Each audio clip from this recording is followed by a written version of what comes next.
What were you anxious about? Everything. I mean, I had what I think would have been diagnosed had I ever went in as a general anxiety. I was afraid that leaving my kids, something would happen, to them. I didn't actually start driving until I was about 30 years old because I was afraid of hurting people. I was afraid of being in an accident. I was very nervous about a lot. This is the Recovery After Stroke podcast with Bill Gassiamis, helping you navigate recovery after stroke. Hello and welcome to another episode of the Recovery After Stroke podcast. Recently, Spotify released a new feature which allows people to now rate their favorite shows similarly to how the Apple Podcast app allows it. So if you think that the Recovery After Stroke podcast with yours truly, Bill Gassiamis, deserves it, I'd love it if you left the show a 5-star review. This will help the show rank better on search engines and help newly diagnosed stroke survivors find the show, and it could make a massive difference in their recovery. Just like you needed something to help guide you and to help make you feel like you're not going through this alone when you were diagnosed, new diagnosed stroke survivors will also benefit from knowing that there is a podcast out there where they can listen to the stories of other stroke survivors. So go to your favorite podcast app and share what the podcast means for you.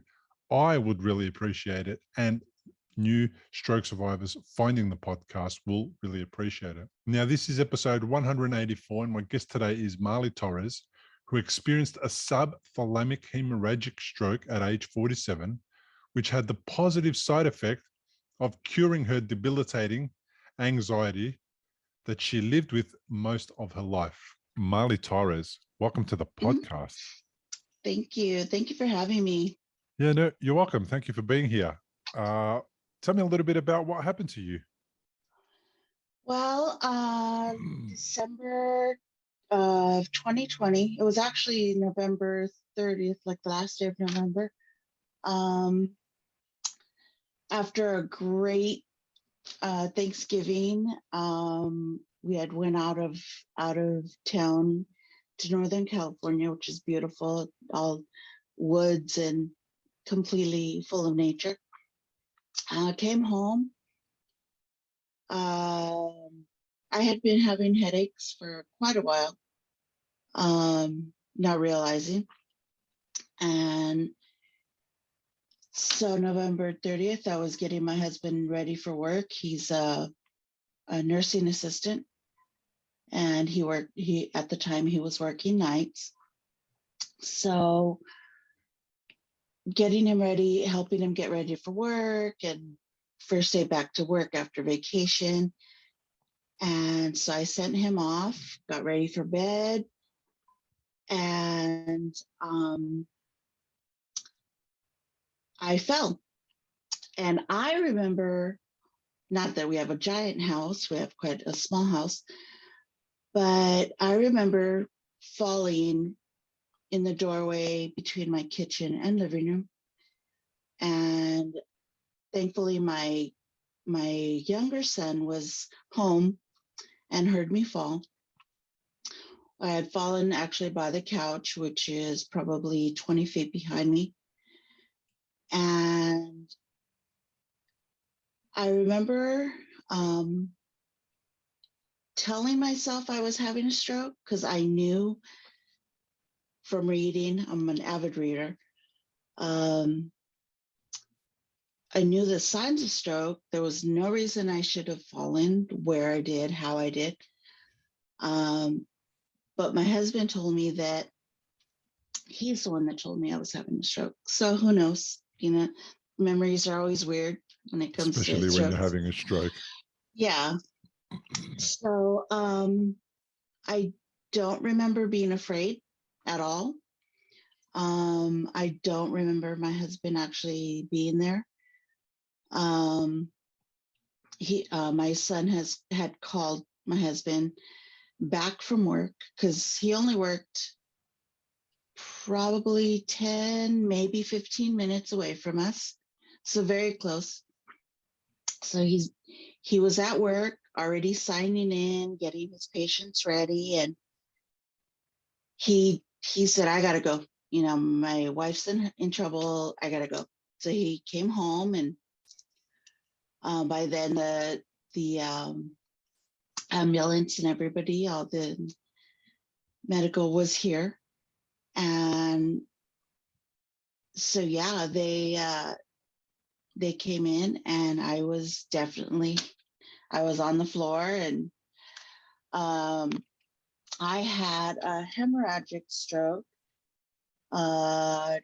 It hit my left side, so I'm affected on my right side. But yeah, my husband said that I looked like a very sad gorilla because I was sitting on the floor, and just very sad, and apologizing to him, and which is, I'm usually very clumsy. So I guess I was telling him, I'm sorry for falling again. And yeah, so they ended up taking me. I live in I guess, suburb. We call it the hood, of Los Angeles. And so I'm about, here we go by time, so 15 minutes outside of downtown Los Angeles, excuse me. But they took me to a wonderful hospital in Long Beach, California. And they're very well known for their stroke care. So thankfully, because I got some amazing, amazing doctors, amazing nurses, just the whole staff was just amazing. So my husband was able to meet me there, and there started my journey. It was something that I didn't ever think would happen. None of us do. But I was there for probably, I think it was a month and a half that I was in the hospital. Mm-hmm. So as of right now, exactly a year ago, I was actually still in the hospital. So it's been crazy, actually. It's very fresh, isn't it? Yeah. It's I've never been afraid of it. I've never been angry, because I have met quite a few stroke survivors that are angry and bitter and why me? And I've never done that, and like I told you before, the way we started doing the interview was, I have suffered from anxiety and depression since a very early age. I can remember being in first grade, just riddled with anxiety, missing school days because of it, many days because of it. And as I grew up, I became, of all things, a hairdresser, which, meeting people all the time, that's not something you would think somebody with anxiety would do. But I love art. I love to create. I love to, make people feel good. And that was a good thing with hair. But I remember having to convince myself, stopping the car. I would leave an hour before my appointments so I could amp myself up to go to work. Wow. Even though these were people that wanted me there, but my anxiety was so bad that I couldn't do it. I was going to go see friends. I couldn't do it. I canceled constantly. And when I finally, like, not just woke up, but realized where I was in the hospital, I realized I didn't have that anymore. You know?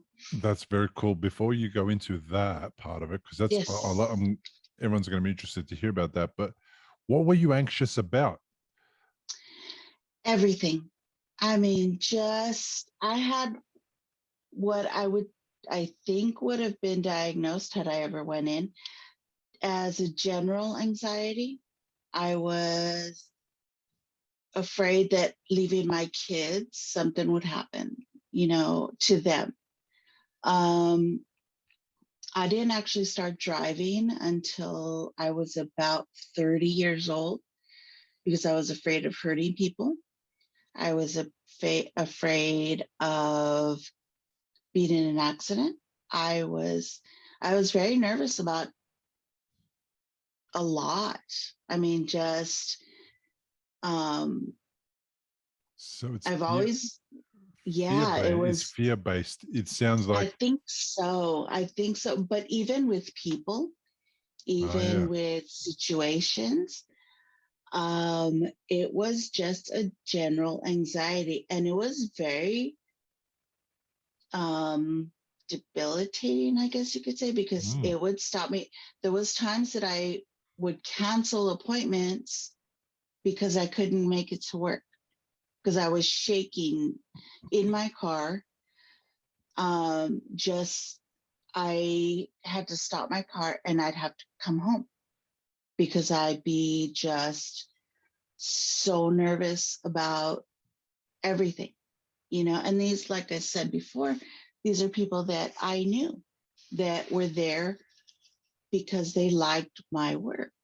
Mm. And it was very difficult, very difficult. So now, it's along the same lines.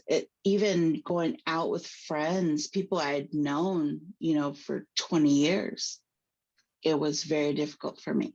It was, I would cancel, oh, we were going to go to a club, but I couldn't do it.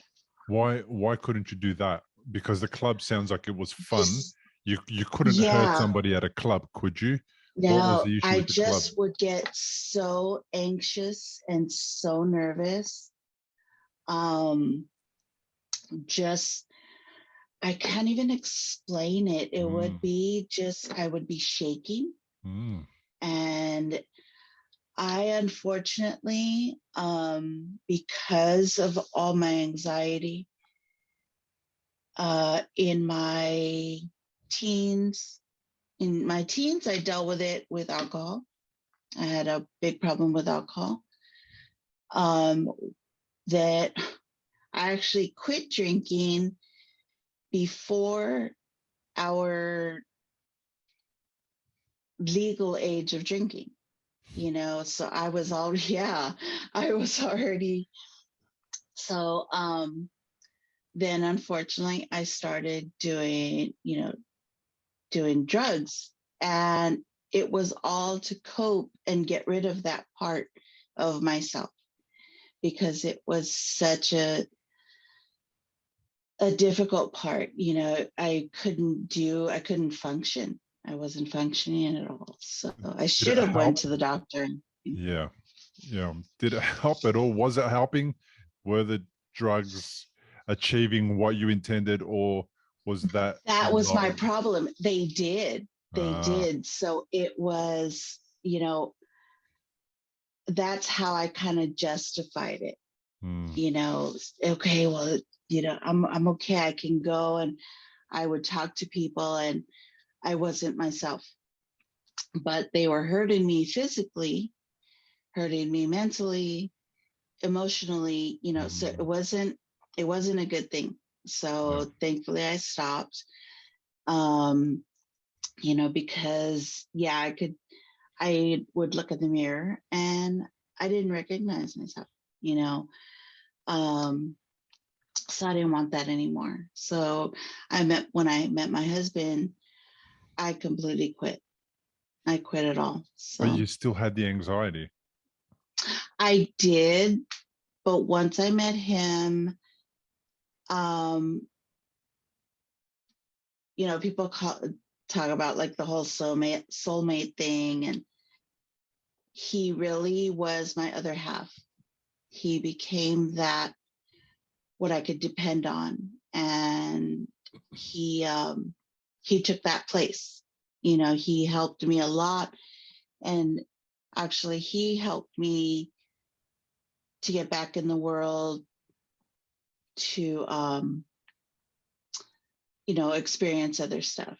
But I Yeah. still had anxiety. I still had even that depression. It was just my whole life, and once I had kids, because we have two boys, I put all that energy into being a mom. And it was kind of taking the place of the alcohol and the drugs. And it was always something else that took my mind off of it, thankfully a healthier way. Yeah. But yeah, just it was nuts. So now that So it's gone, mhm, I'm going to give you my version of what I think happened and why it's gone. Okay, but mhm. maybe I'm completely wrong, and that's okay, because that's what I want to do. I want to prompt a conversation about it. Is it Yeah. possible that the stroke interfered with all the connections, the ones that created anxiety? Because anxiety is it's kind of like a learnt behavior. You get anxious about one thing, and then you get anxious about the next thing, and then people start to create a lot of neural pathways. They create neuroplasticity to make anxiety happen, and they get better and better at it. They practice it so much, they just get better and better at it, and then they don't know how to unpractice it and how to get rid of those pathways. Do you feel like the stroke, perhaps, firstly, does that relate? Do you relate to that? And then secondly, did that also then interfere? Do you feel like it did interfere? The stroke interfered with those pathways and made them stop working or something? It feels like it. It feels like, there is a part of our brain that basically dies. And I feel like that's the part that that like something completely got in the way, Wow. and actually let what's supposed to be out, let it out, because now I can talk to people.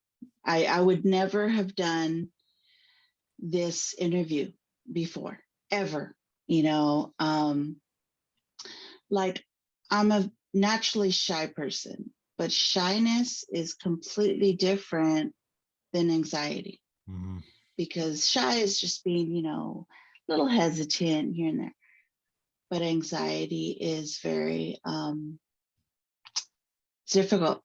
It's a difficult way to live. And believe me, there's no one I know that, would willingly have anxiety. Mm. Because unfortunately I do know other people that have anxiety and have depression, and same thing, it's very it limits your life, and they have seen the difference, and they've been asked, what'd you do, how'd you get out of it? And it's like, unfortunately, I had a stroke. So I wouldn't recommend this way to anybody, but Yeah. yeah, it has to Fascinating. be something. The stroke took away so much negative, and it's great that, first of all, I love that I can be here to talk, and that I survived it, because, Mhm. I do know, even since my stroke, um, a friend of mine lost her uncle to stroke. Um, and then we've seen celebrities lately that, have died from stroke. and that's all you hear is, people that pass. And, so to be here, to be able to learn about it, know about it, and, and be happy about surviving it. So it's When been you good. were in hospital, what did you have to overcome? Did you have deficits that you had to recover from as well? Honestly, yes. I don't remember the very beginning. My first 3 weeks I have maybe 3 very quick memories. And it was more of like the nurse's station and the view outside of my window. But I was told that I had speech therapy, which I had to learn how to eat again. I had to learn to to swallow, to talk clearly again. It didn't take as long as some people I've seen, but yeah, it was, it took a while. It took a while, even when after I did kind of, I guess, wake up to where I can actually remember things happening. There was still my speech therapist would come to the room and she'd have me read 3 or 4 lines of a paragraph and then put the stuff in order.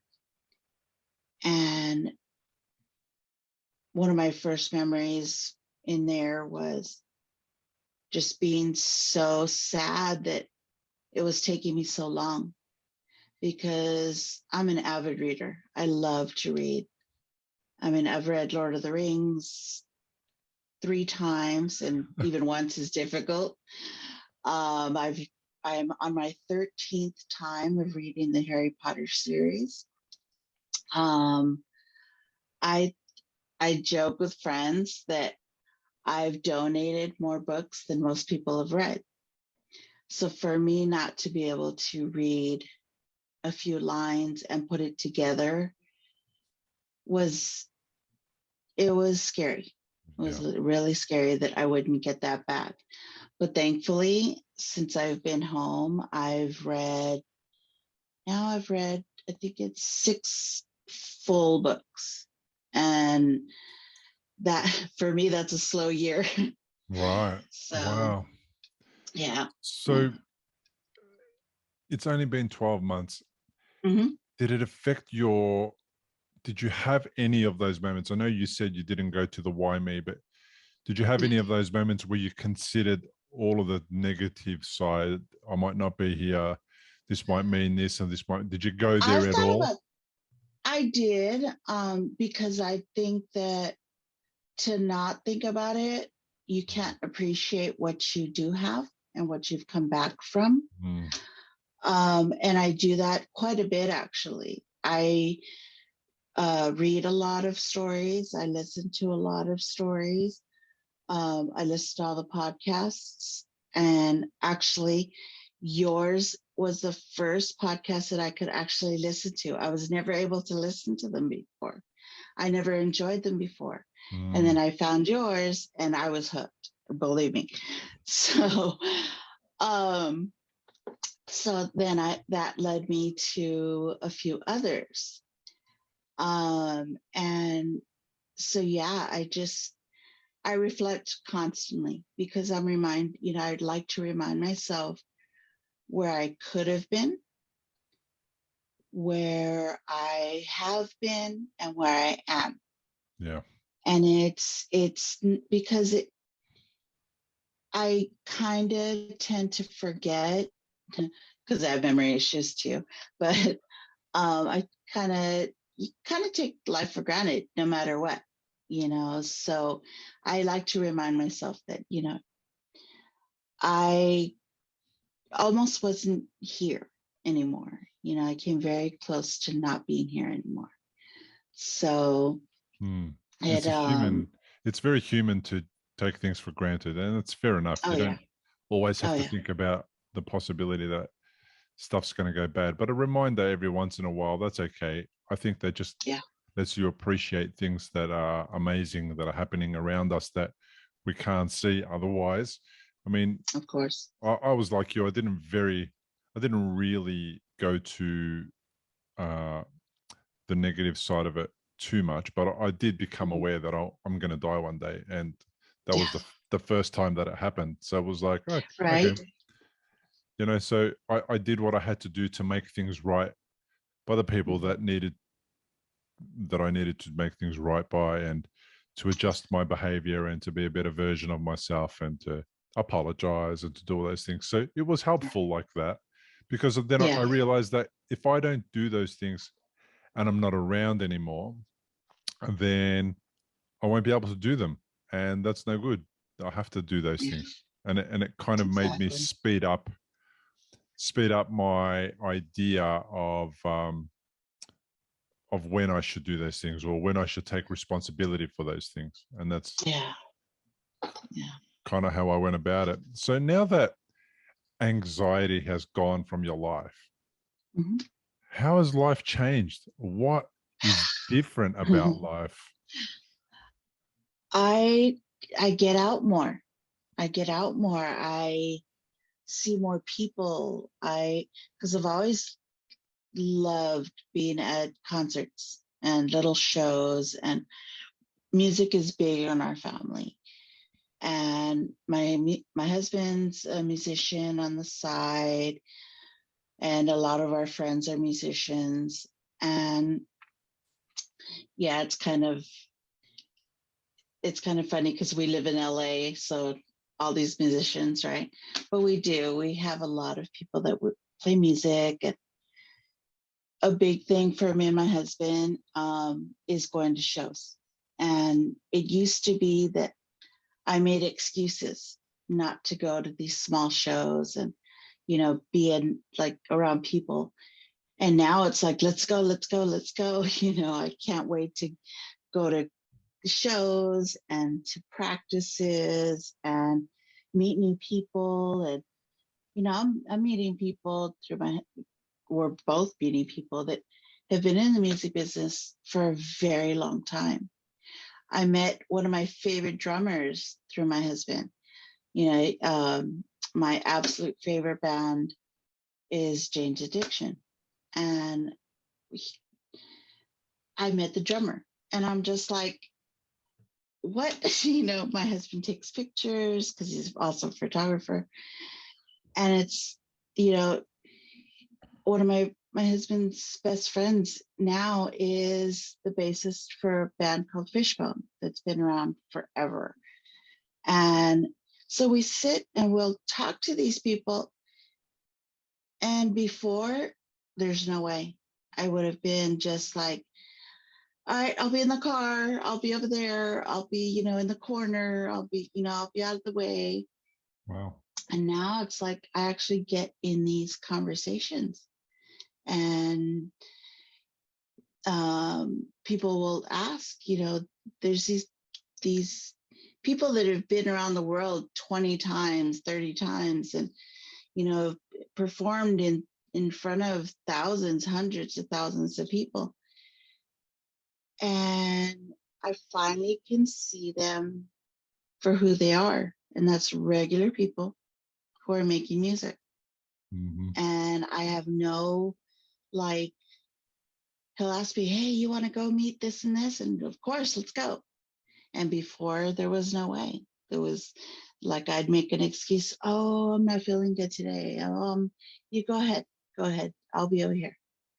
And now it's a very freeing experience. It's I can actually enjoy life now. Yeah. And it's when people say you're reborn after a stroke, I get that. I totally, that it feels like it, because you just, you don't just get another chance, you see life a whole other way. And you get to tell people about that and share your story. And it's been good. It's been good. And yeah, I have my deficits, and I started therapy yesterday because I've been having problems with my throat since the beginning. But with COVID, getting rehab is difficult. They used to do it before COVID. It was the 3 types. It was physical, occupational, and speech therapy, all in the same day. 3 hours of recovery every day, like it was in the hospital. And now it's not, because everybody has to be separated, and they don't do group stuff anymore. They don't, it's so now I'm just now starting, because I have this thing, it's called PVFM. It has to do with the vocal cords and everything. So you'll notice sometimes it gets a little scratchy. But yeah, so that's helping me. I get a little off track sometimes. That's okay. It's all relevant. I was curious about, you had a hemorrhagic stroke. Did you have surgery to resolve that? How did it resolve? If you've had a stroke and you're in recovery, you'll know what a scary and confusing time it can be. You're likely to have a lot of questions going through your mind. Like, how long will it take to recover? Will I actually recover? What things should I avoid in case I make matters worse? Doctors will explain things, but obviously you've never had a stroke before. You probably don't know what questions to ask. If this is you, you may be missing out on doing things that could help speed up your recovery. If you're finding yourself in that situation, stop worrying and head to recoveryafterstroke.com, where you can download a guide that will help you. It's called 7 Questions to Ask Your Doctor About Your Stroke. These 7 questions are the ones Bill wished he'd asked when he was recovering from a stroke. They'll not only help you better understand your condition, they'll help you take a more active role in your recovery. Head to the website now, recoveryafterstroke.com, and download the guide. It's free. No, thankfully, I did not need surgery. I did have a drainage tube. It was right in here. They actually had to shave my head completely because my hair was down to the middle of my back, completely shaved. And yeah, I had a tube, and they drained all the excess liquid. And it was fine. Thankfully, I didn't need any surgery. But yeah, it was hemorrhagic stroke, and it was because of high blood pressure for too long. So. Were you aware that you had high blood pressure?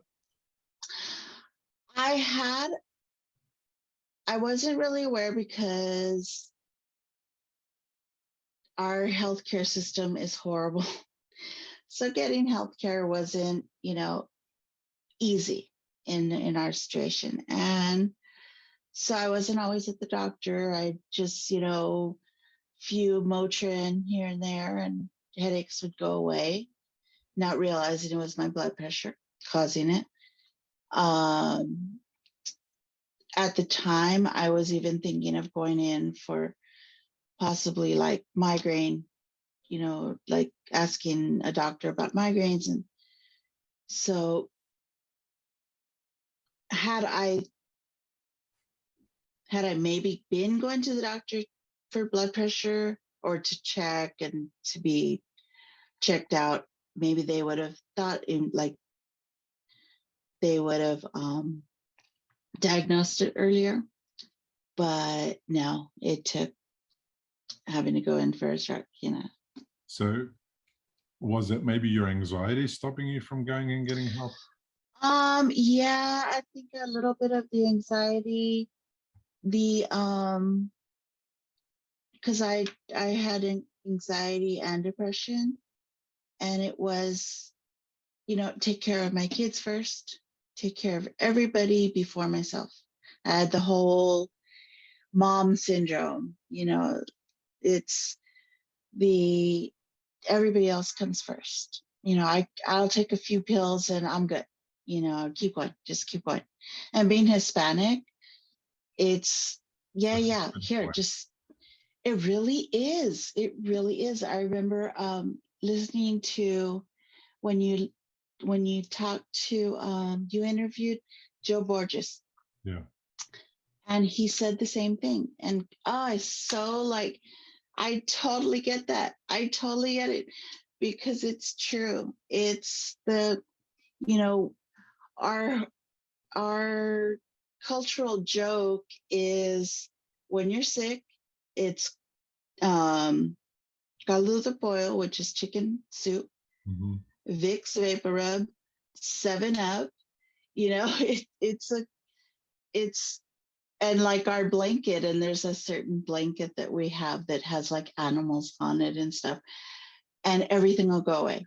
And that's all we did. And that's unfortunately something that it's widespread, and I relate to all of those things that you said, not the colorful blanket. It's the Greek way as well. That's exactly, yeah. Make the kid a soup and Yeah. lie down, get the lemonade because it's easy to swallow or something. I don't know why the lemonade. Yeah. And most of those things get solved like that. And when you come from a community like a village in the middle of Greece, or I'm not sure where your ancestors were from, or your family's from, but that sometimes is all they had. So that's all they could do. So they did their best. And it worked because most of the time it wasn't a near-death experience that people were having. Yeah. Most of the time it was something that was going to pass anyway. Yeah. But that has created this thing of like, these are the resources that we had. They worked for us. They'll work for you too. And they're teaching exactly. They're teaching that to the next generation because that's just what happens. But I can relate to what you're saying 100%. And Joe was also somebody who had a stroke because of high blood pressure. Exactly.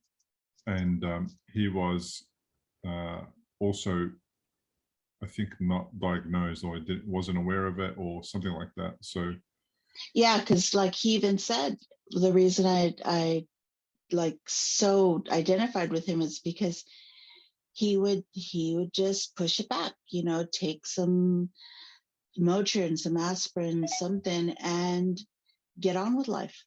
And it really, that hit, because I was like, that's exactly how we were raised, it just take something for it and keep going.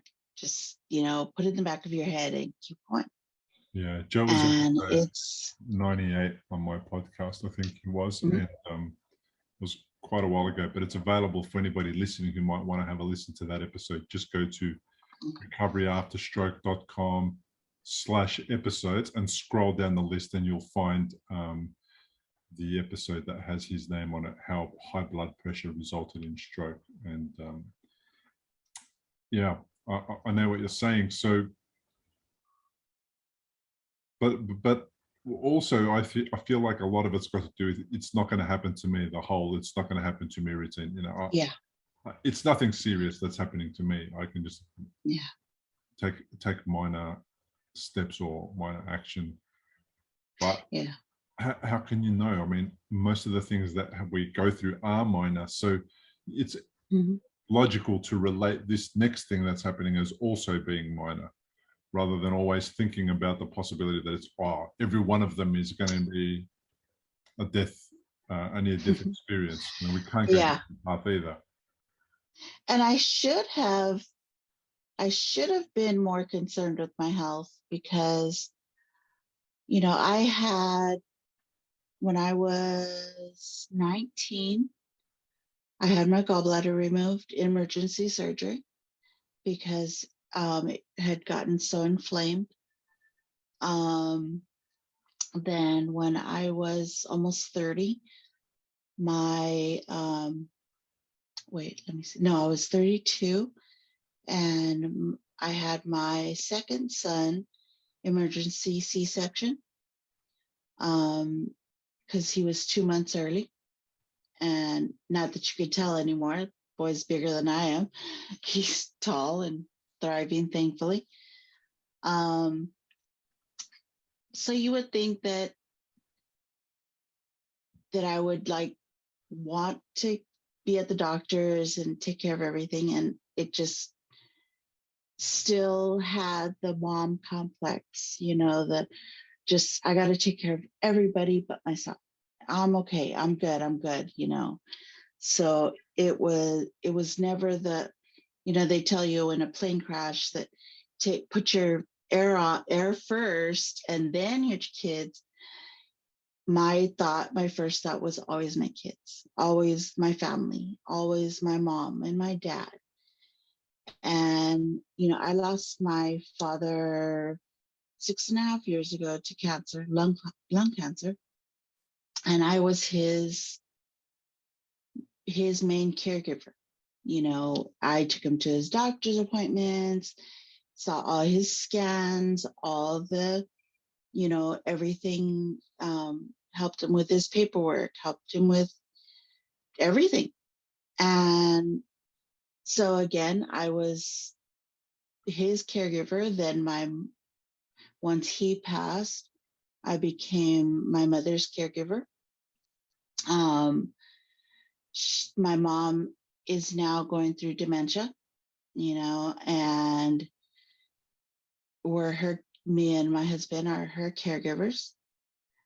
And, so it's always been that take care of everybody else, and so it just, life was almost like, all right, you're gonna stop. And if this is the only way that you'll sit and think about yourself, then this is it. So, It's pretty dramatic. I look a little bit, but it's almost like, because, people told me, why don't you take a break, take a vacation, and it was just never in me. It was never in me to not take care of others. And now, I just have always. And now, what's it like now? Because it sounds like you've had a shift and you are putting yourself first. And are you doing me time? Are you even though you're having to care for your mum, are you doing me time? I am. I actually will stop during the day. I meditate. I am doing more yoga. I wake up extra early so I can have coffee with no one else. Just sit and watch the sunrise, and put on the news later on, and just that quiet time. And just like, I don't even think about what I have to do for the day. I just think about right now. And I never did that before. I never knew how to do that. So it was present. Always like, sounds like you're present now. You're present. Oh, yeah. You're mindful. Very. Whereas before, your mind is always on something outside, further away, later on. Oh, yeah. But now it's like now. Yeah. Yeah. I never understood how people could calm themselves so much to do that. You always heard the people that did yoga and the people who meditated and be in the present moment. I didn't know how. I had no clue, because I had my day, my week, my month, my year planned. Okay, I was everybody's planner. I was my family's we didn't have a book. We had mom, you know. So now it's my calendar. I write in my calendar. I put stuff in my phone, but I was able to let my kids take their roles for themselves. Mm. So it worked for everybody. You know, my kids learned, I mean, they've always been quite helpful. Wonderful kids. I have amazing boys. Strong, smart, inventive. But it was always, Mom, where's this? Mom, where's that? Mom, you know, is this ready? And now it's, they do their laundry and their cleaning and yard work and animal care and all that stuff that I did for them. Mm-hmm. They learned how to do it themselves. And it's actually been beneficial for them too, you know, and which I'm really proud to see them. You know, my oldest is 19 and going to college, and he knows where all his stuff is. He knows, he takes care of his own calendar, and he cooks, he cleans, he washes. And so he's finally the young man that he needed to be. He should have been. Yeah, but mum was So still treating him like a child and still. I kind of was. You know, I not pushed, but I encouraged them before to do what they wanted, you know, learn about the world, you know, read, explore. But I had forgotten about the basics, you know, because mom will take care of it, you know, because my mom was always she's from Mexico. And so she had that female role, you know, that's stereotypical. And, you know, I grew up watching her and how to take care of the kids. And so I kind of had to let that go and just say, okay, you know what? They can do it. I've taught them enough. They can do it. Yeah. And man, they stepped up. I mean, they just amazing. So it's a great thing to see. Of course. Well, because if there's a reason not to do something because somebody will do it for you, most people, doesn't matter how nice they are, they'll go, oh, okay, yeah, you do it. No worries. It's just, that's normal, you know? Yeah. But then when you can't do it and then they have to step up, then they realize they can do it. And then it's not a big deal. They do it because they're kind of forced to do it. You know, my kids are 25 and 21 now.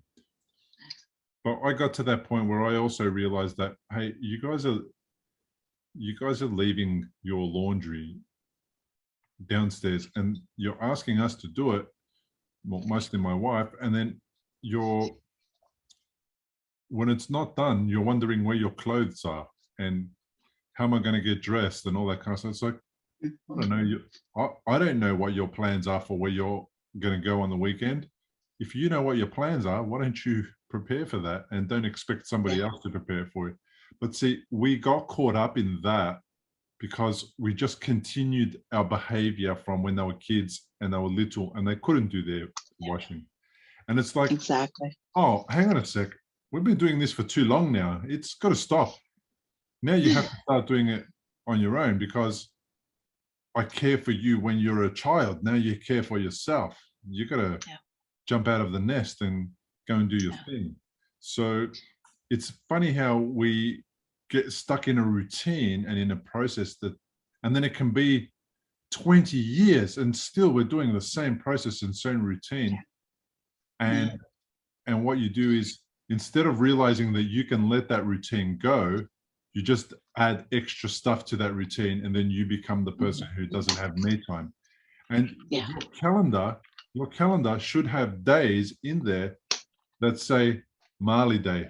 That's it. This is my day. Nobody else can do anything on this day that interferes with that. You need to just leave all of that out, do whatever you want, but this is Marley Day. I'm not doing anything else. Yeah.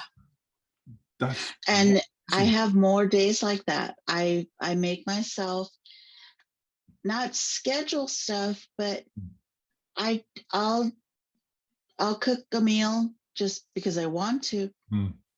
And then I'm like, okay, you know what? I'm gonna go create, because I make jewelry and I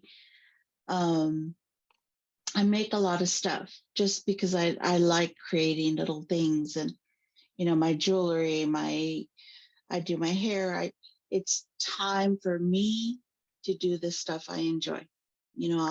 I sit and read a book, and it's like, all right, I'm out. I'm done for the day.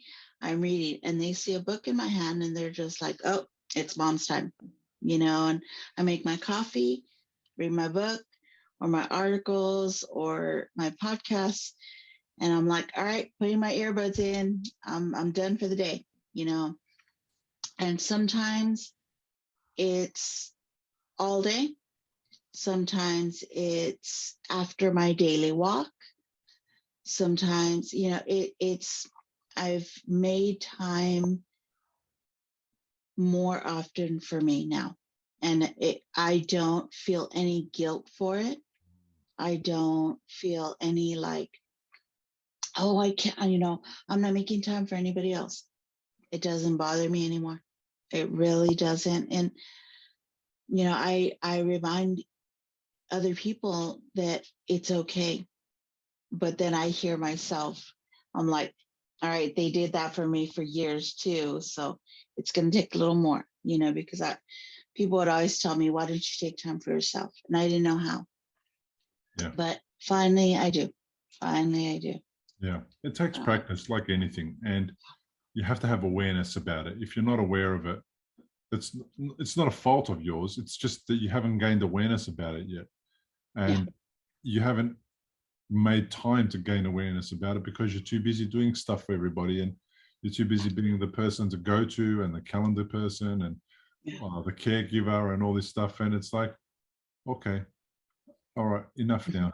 Now we've become aware of it. Now we can actually do something about it. And when we try it out and you have that time to yourself, you get the benefit of it and you go, wow, I want more of that, because it's so good, for me to do that for myself and to have time where I'm not thinking or doing, or where I can be present, where I can create, where I can do what I love. And now I want more of that. And yeah, it does take practice to give yourself space to do that, and not be and not blame the fact that you're not doing it on other people by saying, well, I have to do this for that person, or these people I have to do that for them. And it's not about them. It's never been about them. You just use that excuse, and then when you stop using that excuse, then things change. And for you, I was always like a natural people pleaser. I'm the third in a family of 4 kids. I have an older brother, older sister, younger brother, and I was always that like typical middle child kind of. Took care of, like, everybody was, I felt, better than me, and I needed to do stuff that was going to get me that attention. And I turned into like the second mom in our family. And so I cooked and did all that for everybody. And, even as an adult, I still took care of all the holiday planning and the gift planning for in place of my mom. And so it was just a natural thing for me. I didn't realize how much of myself I had spread. throughout the family, not only my family with my boys and my husband, but my siblings. And, it was, I couldn't help it. It was my way of life, and now this was the first holiday season that just passed that I didn't plan every little bit, every get together, every menu, we had Thanksgiving here in November, and one of my nephews cooked. He never cooked. He never brought anything. My sister-in-law, she made something and brought it, and I was so happy. And my older brother, and his wife, they were cleaning, and they helped me set up, and I was like, wow. I had to let everybody take their role, and it felt really good. Yeah. It was an amazing thing that I had no guilt and no shame in letting all that work itself out. It was awesome, actually. So it's been a great experience. I can tell by the look on your face. Oh yeah. So your hair's grown back and you painted it red. Yes. Yeah, it's actually pink. It's actually magenta. Yeah. I've done these colors since I was 19. I've had every color under the sun except black. I've had every hair length, from shaved off completely to down to the middle of my back. In fact, when I woke up aware in the hospital, I was rubbing my head and I was completely shaved. And I was like, oh, wow, you guys shaved it all. And the nurse apologized. She says, oh, they didn't want to do just partial because it was going to look weird. And now it's going to be able to grow back. And I'm like, and she apologized. She says, I'm so sorry. I'm like, oh, please, I get to start over. I'm happy. She was like, are you serious? She's like, how long was your hair? And looked down to the middle of my back. And she's like, oh my God. I said, no, I get to start over. I've always had weird hair. I've always had, I've always been that person that's walking down the street. And I'm really short. So why I was intimidating, I have no idea. But people would see me and my ears, big old plugs and all this stuff. And the way I dress and stuff, people would be just, even in LA, I always stood out. You stood out in LA? Yes, if you can imagine that. And yeah, so people would, I guess it's always been kind of my shield. Yeah. But now I'm really happy they shaved my head because I got to start over. So I love your look. Your look is really cool. I wouldn't be intimidated by somebody like you. I would be like, wow, look at that. Somebody who's different, who's expressing themselves. Like I would be just so, I'd be loving it. I mean, I might not have talked to you. I might not have come over and just said, hey, I love your hair or anything like that.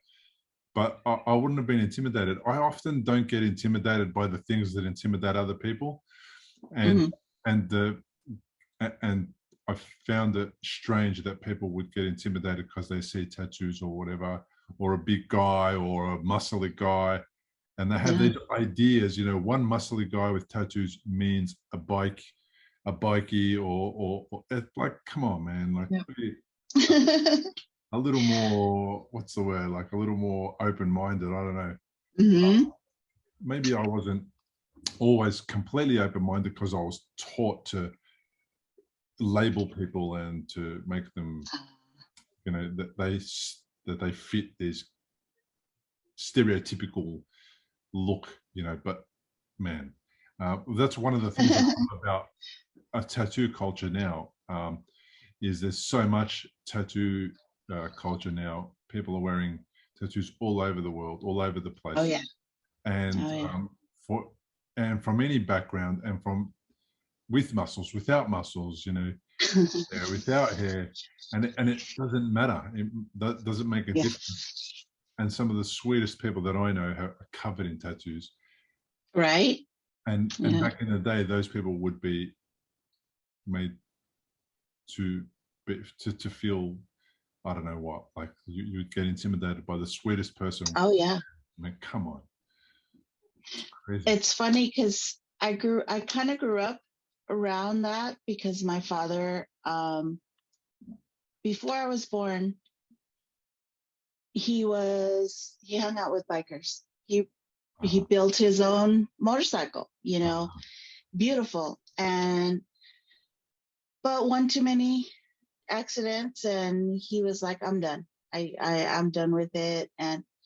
But was in the army, had army tattoos and stuff, but a lot of his friends were the mean bikers, the big beards and tattoos. And so I guess seeing that, it was kind of like I knew these people. I knew that they're regular people. And so it was it was still I saw how people reacted to them, and I was like, but that guy's like a teddy bear. What are you talking about? So it was a lot easier for me to accept people that looked like that. And but even in LA, even nowadays, a lot of people with tattoos still get discriminated against. It's less than when I was a child, but still more than it should be. So I did a couple of strange things with my hair a few Christmases ago, and my hair is always sort of cut short like this because it actually hurts when it's longer. It really becomes annoying. So anyway, okay. I cut it short. It's easy to maintain and everything. And yeah, it had grown, say, about 2 or 3 weeks worth of growth. So it was much thicker than what you can see now. Yeah. And I like to have it nice and short. So I was at home. I couldn't get to the hairdresser, and I put the clippers in, and I started to cut it, and I cut half of it off, and I made a really nice line. And I left the other half without being cut, and I went to Christmas lunch like that. And everybody was freaking out because my family is not used to that stuff. It's like, what are you doing? What happened? And it's like, nothing, man. I just had a haircut and I left it like that. Like, what's wrong with that? It's a haircut. Like, why not? So I did that, and everybody was freaking out. And one of the people that was there said, oh, well, he really looked at me and did the whole, okay, well, there's worse things in life than that. Right. Exactly. And he was trying to make himself feel better about my decision to leave my hair half cut and half not cut. And then the following year, I went with a mohawk, just very cool. Straight down the middle, just a really not a straight line or anything. It wasn't a good line. It was just terrible. And then the third year, I didn't do anything. And my niece said to me, where's the weird haircut this year? Right. She got used to it. That's funny. Yeah. That's so cute. I have to go back and do it again, because clearly it does not matter what your hair looks like. It does not make a difference. No, it's very it's a freeing experience when you can do stuff like that. It just, it forces people to like want to know who you are. When you look different, it takes them, there's some people that just are unwilling to get beyond what you look like. But there's those good people. They're like, well, this is just the outside. This is just what you're wearing today. I want to know what's inside. And those are the people you want around. Those are the people that are worth keeping in your life, because they're not seeing just the outside, because we don't look like this all the time. You know, there's times I'll go outside and my hair's not done and I don't wear makeup anymore. I just don't have the patience for it. But you know, I grew up with a sister. She was the quote unquote perfect sister. You know, her hair was always done and her makeup was always flawless, and she matched everything, and she was that perfect woman, you know. And there was still that unhappiness, you know, that like people wanted to know her only as that perfect person. So when she was a little off, are you okay? And people would like flip out that she wasn't all kept and perfect. And it's like, I don't want to be like that. I want people to, you know what, this is how I look right now.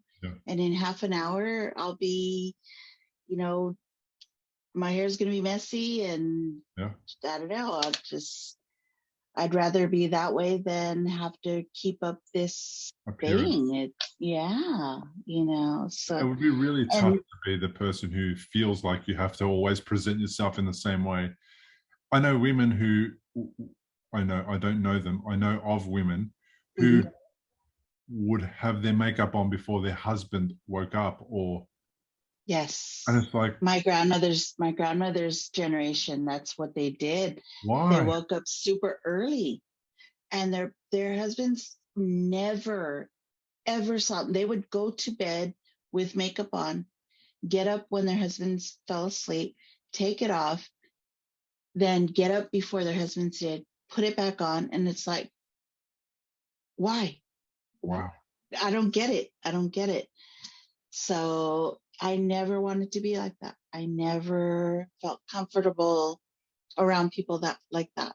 It's like, I want to know who the person is. It just, and then, you know, knowing so many different types of people, like I said before, musicians and artists, and, you know, no one I know looks the same. Even I look different than a lot of my friends, you know, and I know designers and graphic designers and bakers, and just all of us look different, but we all bring something to the table.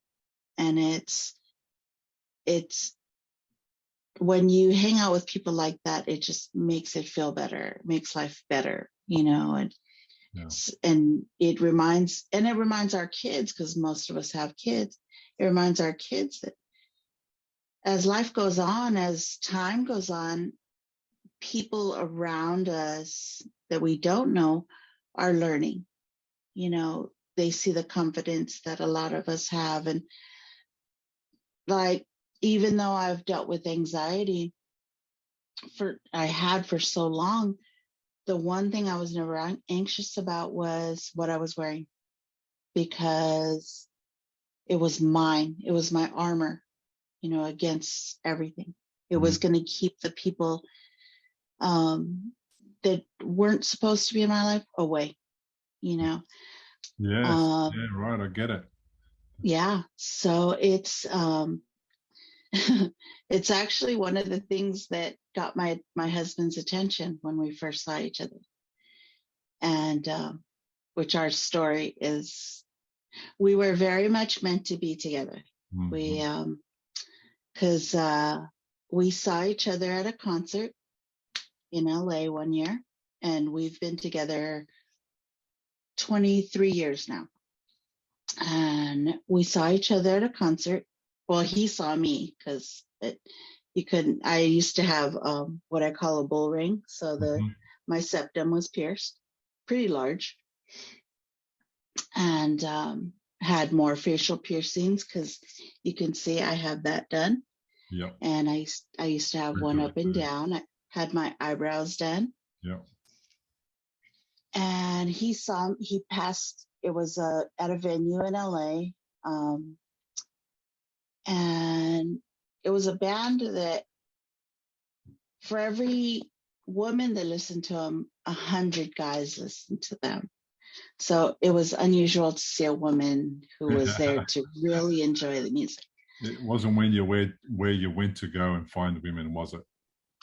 Not really, no. No, you knew there was, yeah. If a woman was looking for a guy, definitely have her pick, But I went with a friend of mine who I worked with, and so I had seen my husband. I had just come out of the pit after a few songs, stood in the back and saw my husband with a friend of his, not too far away from us. And I was like, okay, whatever. Well, he saw me in the hallway later on during the show. And at that time of my life, it was like, I didn't look at anyone. It was like, I'm here for the music. I'm like this, don't look at me. I'm not going to look at you. Well, 6 months later, I was going to Santa Barbara, which is 3 hours north of us, to see the same band. And that's when AOL had the chat rooms. And so I was bragging, hey, I'm going to go see them again. And, so he happened to pop up, not knowing that it was him. And he instant messaged me. And so we started talking, and of all the people that had sent me messages, his stood out. And I was like, all right. So we started talking about the band, started music. And yeah, I saw him back then. Oh yeah, I was at that show. And so we started talking, and we realized we'd already seen each other. It's like, wait, no, and this was 6 months later. All happenstance, it was crazy. And so we met up a few weeks later. And that was it. He's been here ever since. So I kept him, Yeah, he was the keeper. Yeah, definitely. And what's funny is he wasn't the type of guy I usually looked at. But getting to know each other, we talked for a long time online. So it was always chats, and it was before texts and all that. So it was, when he came over, it was like I'd known him forever. And then when he moved in with me, he brought his music collection. And again, music is huge in our family.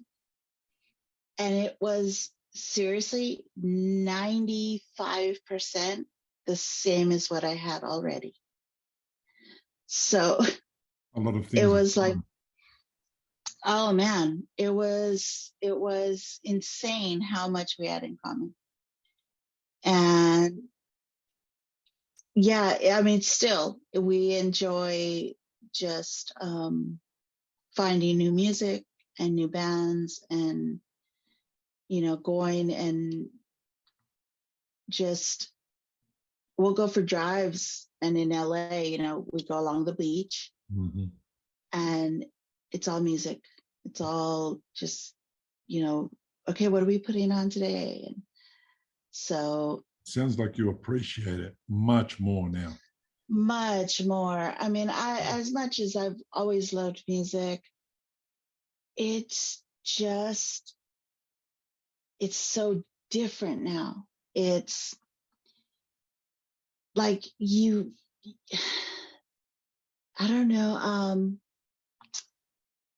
It's kind of like this wall was broken down, and just now I see not just the music, but like what it took to get there, and the journey that person's taking. I hear the words, and I can appreciate so much more of it and really enjoy just not, music isn't just a background thing. You know, I hear it, I hear the emotion, the work put into it, the feeling. It's funny because some of the music that I listen to, you wouldn't think it would be emotional, Mm-hmm. because it's very hard. It's there's a band I listen to called Lamb of God, Oh, yeah. and they're very metal, okay, and they have a song that's called "Walk with Me in Hell," and the singer wrote it to his wife when she miscarried their child, one of their children. And that can be a very lonely experience, you know. And he wrote this for her, and that's now mine and my husband's song. And so when we listen, I tell people this is our song, and they're like, "What are you talking about?"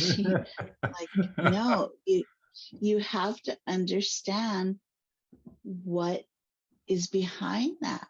Mm. It's he was not going to leave her alone. He was in it for life, for everything, good, bad, horrible. They were together, and he wanted to remind her of that. And I'm lucky enough to have a man that is there for me just the same, and sings me dumb songs every day and just makes up stupid things, and I love it, and I get to enjoy that every day. And it's an amazing thing what our partners can do for us, you It is. know. It is. And I'm lucky too, like that. So, look, I have really enjoyed our chat, getting to know you a little bit, and listening to your experience about anxiety going away because of a stroke. Thank you for reaching out and sharing that and letting me know. thank you for having me. I appreciate it. I really appreciate it. Well, thanks for listening to another episode of the Recovery After Stroke podcast. I really appreciate you doing so. And also, I really appreciate everybody who watches on YouTube and leaves a comment, a thumbs up. I really do appreciate hearing from people. I love the feedback. I love commenting. I love having a conversation and listening to what other people have to say. So if you're on YouTube watching this, please give the show a thumbs up, follow, subscribe, hit the notifications tab. If you're listening on Spotify or Apple Podcasts or Android, give the show a 5-star review. If you think it deserves it, leave a comment. Let me know what you think. I look forward to hearing from you. And mostly, I really appreciate you tuning in to every episode and letting me know that you love the show. Thanks so much. It's a real pleasure to bring it to you, and I look forward to seeing you in the next episode.